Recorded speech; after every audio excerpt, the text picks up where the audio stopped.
The questioner asked, how should a person who doesn't observe daily prayers or recite the Holy Quran be treated by his family members, particularly his wife with whom he has to spend his life? You see, it is like sharing one's life with a dead man. But still, as long as he is the husband, you have to do whatever is due to you, to a husband, from the Islamic point of view. Be good in worldly things and let him realize that his partner who regularly says prayer is a better partner in so many ways, well behaved, better behaved, and this partner seems to have benefited from what she is pursuing. So that should be the practical example which you must stick to, and should never change your attitude of kindness and goodness to that husband. Again, we have in the Holy Quran the example of the wife of Pharaoh. What worse husband could you imagine than Pharaoh for a poor wife who was a believer? And the advice rendered to her was, pray to Allah. Seek help from Him. And this is the second advice. First of all, your conduct should be exceptionally good, exemplary conduct. And secondly, pray to Allah to change that husband's heart.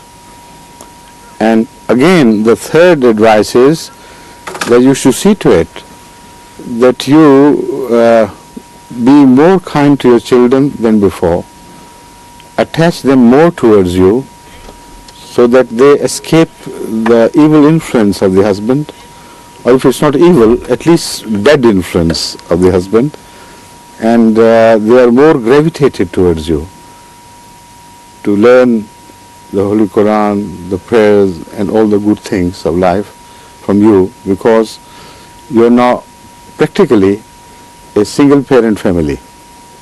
As far as Islam goes, the other partner is not helping you at all. So you have to trudge along on one wheel alone.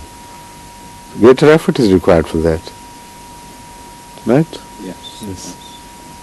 Next, please.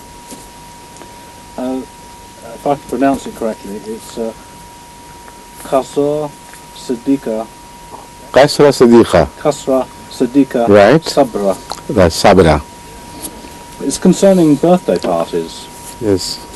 Many people say that we are not celebrating birthday parties and make the excuse we only invited family members. Is this an acceptable practice?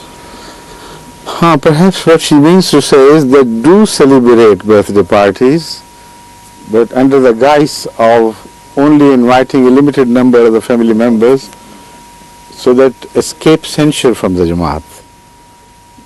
But on that particular day they do celebrate. So she's quite right. Whatever name they give it, it is still a birthday party, a limited one. But if you have to enjoy a birthday party, why not invite others then? You see, it is not a wise policy for them to adopt. They have been going out to others who have been inviting them on birthday parties.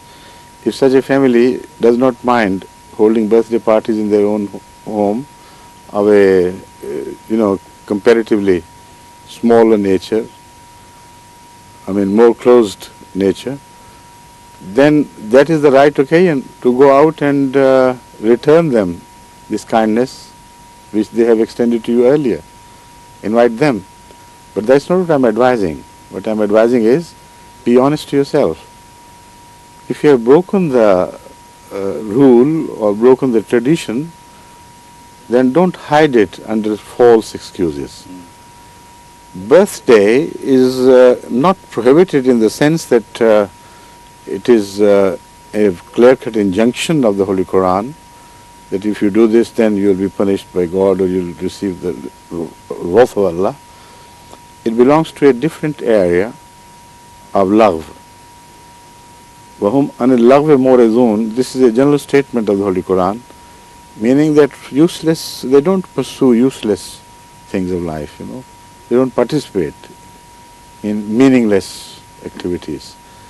So this is useless in the sense that, number one, it is a blind imitation of the Western people or whatever people in the world celebrate these things.